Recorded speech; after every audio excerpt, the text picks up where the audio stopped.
అంజనీపుత్రుడు వీరాంజనేయుడిని స్తుతిస్తూ హనుమాన్ చాలీసాను రచించారు తులసీదాసు. మొత్తం 40 శ్లోకాలను రాశారు. 15వ శతాబ్దానికి చెందిన ఈయన శ్రీరామునికి ప్రియభక్తుడు. మరి ఆయన రాసిన హనుమాన్ చాలీసా గురించి ఇప్పుడు చూద్దాం. జయ హనుమాన జ్ఞానగుణ సాగర, జయ కపీసతిహుం లోక ఉజాగర, రామదూత అతులిత బలధామ, అంజనీపుత్ర పవనసుతనామ. పైన చెప్పిన ఈ శ్లోకాలు ఒక్కసారి పఠిస్తే చాలు దుష్ట శక్తుల ప్రభావం తొలగి కొండంత ధైర్యం ఆ వీరాంజనేయుడు నుంచి పొందుతాము అని ఎంతో మంది పండితుల అభిప్రాయం. ఈ శ్లోకాలు పరమ పవిత్రమైన హనుమాన్ చాలీసాలో ఉన్నాయి. పావనమూర్తి అయిన శ్రీరాముడు పరమ భక్తుడు తులసీదాసు ఈ పవిత్ర గ్రంథాన్ని రాశారు. వాయుపుత్రుడిని స్తుతిస్తూ రచించిన ఈ శ్లోకాలు కేవలం భక్తికి సంబంధించినవే కాదు, ఆయన జీవితానికి సంబంధించిన ఎన్నో సత్యాలను తెలియచేస్తున్నాయి. లక్షల మంది భక్తులు ప్రతిరోజు హనుమాన్ చాలీసా చదువుతూ ఉంటారు. కొంతమంది రోజుకు 7 సార్లు పఠిస్తూ తమ భక్తిని స్వామికి ఈ రూపంలో తెలియచేస్తున్నారు.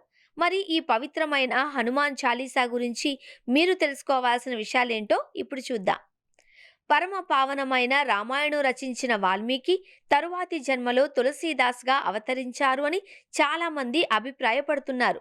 అందుకే పునర్జన్మలో ఆయనే హనుమాన్ చాలీసా రచించారు అని వారి నమ్మకాన్ని బలం చేకూరుస్తుంది. అయితే వీరిద్దరి పుట్టుకల మధ్య ఎన్నో శతాబ్దాల వ్యత్యాసం ఉంది. త్రేతాయుగంలో వాల్మీకి జీవించగా కలియుగంలో అంటే 15వ శతాబ్దంలో తులసీదాస్ జీవించారు. అంతేకాకుండా 15వ శతాబ్దంలో సూర్యుడు భూమికి మధ్య దూరాన్ని కనుగొన్నారు తులసీదాస్. 17వ శతాబ్దంలో శాస్త్రవేత్తలు సూర్యుడు భూమి మధ్య దూరాన్ని కనిపెట్టారు.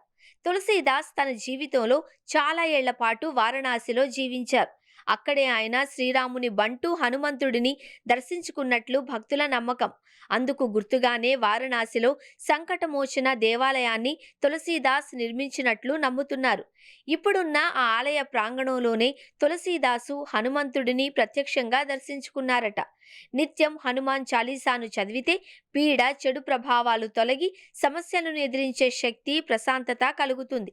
అంతేకాకుండా విజ్ఞానం పెరుగుతుంది. హనుమాన్ చాలీసాలో ఉన్న శ్లోకాలు ఆ వీరాంజనేయుడి గొప్పతనం, శ్రీరాముడి పట్ల ఆయనకున్న భక్తిని స్పష్టంగా శ్లోకాల రూపంలో విశదీకరించారు. సంస్కృతంలో ఉన్న ఈ గ్రంథంలో మొత్తం 40 శ్లోకాలు ఉన్నాయి. ఈ పద్యాల సంపుటిని హనుమాన్ చాలీసాగా పిలుస్తారు. మొత్తం 40 మంది దేవతలు పేరు మీదుగా చాలీసా రచించారు. పరమశివుని అంశంగా అవతరించాడు హనుమంతుడు. శివుడి 11వ రుద్రావతారంలో ఆంజనేయుడిని కొలుస్తారు.